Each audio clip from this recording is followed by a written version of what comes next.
अस्सलामुअलैकुम वरहमतुल्लाहि वबरकातुहू। शादी से 4 दिन पहले हमारी बहन ने हमसे अपनी जायदाद का हक मांग लिया। कहने लगी जहेज रहने दें, मुझे मेरे हिस्से की ज़मीन अलाट कर दी जाए।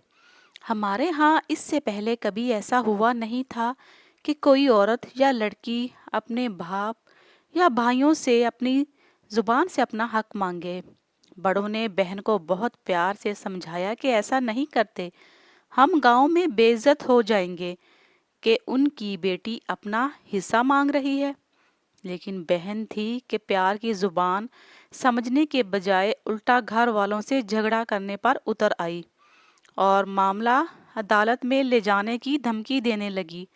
हम सख्त परेशान थे कि अब 2 दिन में सारी बरादरी घर आने को तैयार है और यहाँ ऐसा माहौल बन गया है कि शायद ये शादी भी रुक जाए या इनकार करना पड़े या फिर चुप करके उसके हिस्से की ज़मीन उसके हवाले कर दी जाए।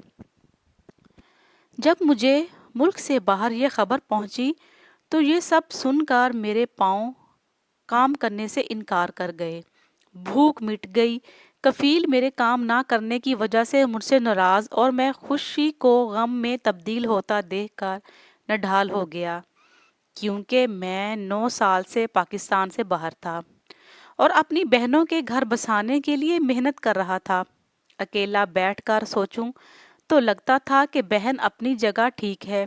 जब हदीस पाक शरीयत इसे अपना हक लेने की इजाज़त दे रही है तो हम कौन होते हैं इनकार करने वाले। और जब बाकी किसी घर के अफराद की कॉल आती तो मुझे अपनी बहन के पास जाकर समझाना चाहिए कि ऐसा ठीक नहीं है, हम बेइज्जत हो जाएंगे। लेकिन क्या करता, एक दिन गुजर चुका था और 3 दिन बाकी थे। मैंने शाम को बहन से बात करना चाही तो कहने लगी कि अगर तुम मेरी शादी से पहले जायदाद दिलवाने में मेरा साथ देने का वादा करते हो तो मैं तुमसे बात करती हूँ, नहीं तो दोबारा मुझसे बात करने की कोई ज़रूरत नहीं है। मैंने उसी शाम बिना सोचे टिकट करवाने का इरादा किया और अगली ही सुबह जहाज में बैठकर रात 1 बजे घर पहुंचा। छोटे सब खुशी से मिले और सब बड़ों के चेहरे पर उदासी ने डेरे जमा रखे थे। सब मुझे मिले ज़रूर, लेकिन ऐसे जैसे मैं 9 साल बाद नहीं बल्कि हर शाम घर आता हूँ। अकेली बैठी बहन के पास पहुंचा तो मैंने महसूस किया कि वो शिद्दत से मेरा इंतज़ार कर रही थी और मुझे देखते ही मुझसे लिपट गई और हम दोनों बेख्तियार रोने लगे।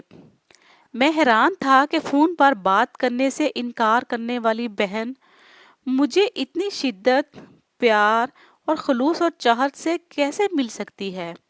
खैर, मिलने के बाद हम दोनों बैठे। 9 साल बाद हमारी शक्लें काफ़ी तब्दील हो चुकी थी, लेकिन दिल वही 9 साल पहले वाली जगह पर ही अटके हुए थे। बातें शुरू हुई तो कहने लगी, बस मुझे मेरी ज़मीन भी मिल गई, मुझे मेरा हक भी मिल गया, मुझे मेरी खुशियाँ भी वापस मिल गई, यानी मेरा भाई मिल गया, तो जैसे मुझे मेरा सारा जहान मिल गया। और हम दोनों खिल उठे। मैंने पूछा फिर तुमने सारे खानदान को क्यों परेशान किया। कहने लगी, अगर ऐसा ना करती तो जिस तरह तुमने हमें ट्रक की बत्ती के पीछे लगा रखा था कि अगले महीने आ जाऊंगा, दिसंबर में आ जाऊंगा, मार्च में आ जाऊंगा, तो मेरा ख्याल है कि तुमने और भी 9 साल नहीं आना था। और ये हम दोनों बाप बेटी का प्लान था जो अल्लाह की रहमत से कामयाब हुआ।